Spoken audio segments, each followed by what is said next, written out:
ഓർമ്മത്തുരുത്ത്. ഒരു കഥാതന്തുവിൻ്റെ അന്വേഷണം തുടങ്ങിയിട്ട് നാളേറെയായി. മനസ്സിൻ്റെ ഉള്ളിലേക്കുള്ള ആ നോട്ടം എന്നും എത്തി നിൽക്കുക ആ മുറ്റത്താണ്. മണൽ നിറഞ്ഞ ആ മുറ്റം, ഒരു കൊച്ചു കുഞ്ഞിൻ്റെ പാൽപുഞ്ചിരി പോലെ മനോഹരമായ മണൽ നിറഞ്ഞ ഞങ്ങളുടെ മുറ്റം. അതെനിക്കെന്നും ഏറെ പ്രിയതരമാണ്. ഞങ്ങളുടെ വീടിൻ്റെയും കയ്യാലയുടെയും തൊഴുത്തിൻ്റെയും ഉമ്മറം ആ മുറ്റത്തേക്കായിരുന്നു. ദൂരെ എവിടെ നിന്നോ ഒരു കൊയ്ത്തുപാട്ടിൻ്റെ ഈണം ഉയരുന്നുണ്ട്. പിന്നെ താളത്തിലുള്ള ഒരു നിറപ്പൊലിപ്പാട്ട്. ഇല്ലം നിറ, വല്ലം നിറ, കുട്ട നിറ, വട്ടി നിറ, പത്തായം നിറ. ആ പാട്ടിങ്ങടുത്തെത്തി. തലയിൽ നെൽക്കതിരുമായി ഒരാൾ പാടത്തു നിന്നും എത്തിയിട്ടുണ്ട്. നിലവിളക്ക് കൊളുത്തി മുത്തശ്ശി പുറത്തിറങ്ങി. പുറകെ ഞാനും. മുത്തശ്ശി കിഴക്കേ മുറ്റത്തേക്ക് നടന്നു.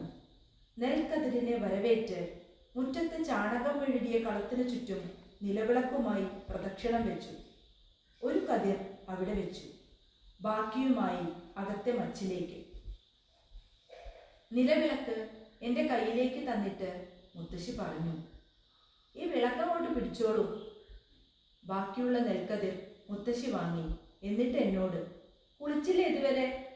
ആ, കുട്ടികൾ കുളിക്കണമെന്നൊന്നുമില്ല. അവർ എന്ത് ചെയ്താലും ഈശ്വരന് ഇഷ്ടാ.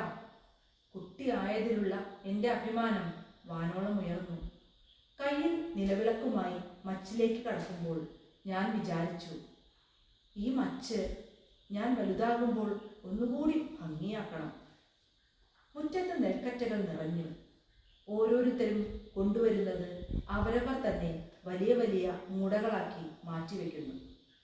മുറ്റം നിറയെ ആളുകൾ, നിറയെ തിക്കും തിരക്കും ബഹളവും. കറ്റ മെതിക്കാൻ തൊഴുത്തിൻ്റെ കോലായിൽ നല്ല സ്ഥലം നോക്കി സ്ഥലം പിടിക്കുന്നു ആൾക്കാർ.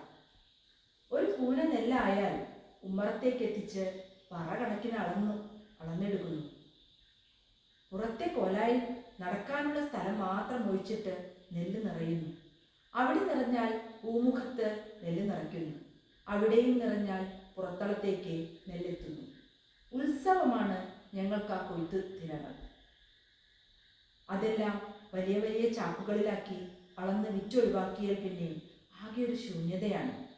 വല്ലാത്ത ഒറ്റപ്പെടൽ, തിരക്കൊഴിഞ്ഞ് ആരുമില്ലാതെ. എല്ലാ പ്രൗഢിയും നശിച്ചില്ലാതായ ആ വീട്ടിൽ പിന്നീട് പോകാനായില്ല. 23 കൊല്ലം എനിക്ക് തണലേകിയ ആ വീട് ഒന്നും ഓർക്കാതിരുന്നാൽ മതിയായിരുന്നു. പക്ഷേ ഓർത്തു തുടങ്ങിയാൽ പിന്നെ ഓർമ്മകളുടെ ഒരു കുത്തൊഴുക്കാണ്. അവസാനമില്ലാത്ത അത്ര ഓർമ്മകൾ. വീടിനകവും പുറവും മുറ്റവും പറമ്പും അവിടുത്തെ ഓരോന്നും തെളിയുകയാണ്. എൻ്റെ രാത്രിയിലെ വിങ്ങലുകളെ ഒരു തലോടലിൽ തണുപ്പിച്ചിരുന്ന അവിടുത്തെ കാറ്റ്. എഴുതുമ്പോൾ വേദനിക്കുന്നു, വല്ലാത്ത വേദന. എത്രയോ പേരുടെ സ്വപ്നങ്ങൾക്ക് കരുതലിൻ്റെ കനിവിൻ്റെ തണലേകിയ വീട്. എൻ്റെ സ്വപ്നങ്ങൾക്ക് വർണ്ണച്ചിറകുകൾ പകർന്ന വീട്. പെട്ടെന്ന് എന്നെ തൊട്ട് തലോടി ഒരു കാറ്റ് കടന്നുപോയോ? ആരോ വിളിച്ചുവോ? അറിയാതെ ഞാൻ വിളി കേട്ടു. നാളെ സ്കൂളിൽ പോണ്ടട്ടോ, പൂയാണ്. ടീച്ചറോട് ഇന്ന് പോകുമ്പോൾ പറഞ്ഞോളൂ. അമ്മയാണ്. സ്കൂളിൽ പോകാതിരിക്കുന്നത് സങ്കടമുള്ള കാര്യമാണ്. ആരുണ്ടാവോ? ഞാൻ ചോദിച്ചു. എനിക്കറിയില്ല. ഉണ്ടാവൂലോ, നോട്ടീസിലുണ്ടായിരുന്നു. ഏട്ടനാണ്. പൂയത്തിൻ്റെ അന്ന് നേരത്തെ സുബ്രഹ്മണ്യ സ്വാമി ക്ഷേത്രത്തിൽ പോയി തൊഴുതു വരും. ഒറ്റയ്ക്ക് പോയി തൊഴാൻ എനിക്കിഷ്ടമാണ് ഇന്നും. അമ്പലങ്ങളിൽ പോകുമ്പോൾ ഒറ്റയ്ക്ക് പോയി തൊഴുന്നതാണ് എനിക്കിഷ്ടം. അതിനുശേഷം പിന്നെ 11 മണിയൊക്കെ ആകുമ്പോൾ ഓട്ടംതുള്ളലുണ്ടാകും. പിന്നെ പഞ്ചവാദ്യം, എഴുന്നള്ളത്ത്, അതിനൊക്കെ ആരുടെയെങ്കിലും കൂടെ കൂട്ടിവിടും.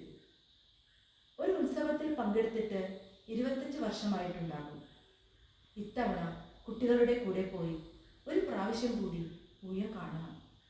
അമ്പലത്തിൻ്റെ തൊട്ട് മുന്നിൽ വലിയൊരു കുളമുണ്ട്. ആ കുളത്തിൽ ഒരിക്കൽ പോലും ഞങ്ങൾ ഇറങ്ങിയിട്ടില്ല. ഇറങ്ങരുതെന്നാണ് പറഞ്ഞിട്ടുള്ളത്. അത് തെറ്റിക്കാനുള്ള ധൈര്യമൊന്നും ഞങ്ങൾക്കില്ല. ഒരിക്കൽ അമ്മയോട് പറഞ്ഞ് ഇറങ്ങണം, പക്ഷെ ഒരിക്കലും പറഞ്ഞില്ല. എന്തായാലും പൂയം കൊടിയിറങ്ങുമ്പോഴേക്കും പൊരിയും നുറുക്കും 6-ാം നമ്പറും വീട്ടിലെത്തും.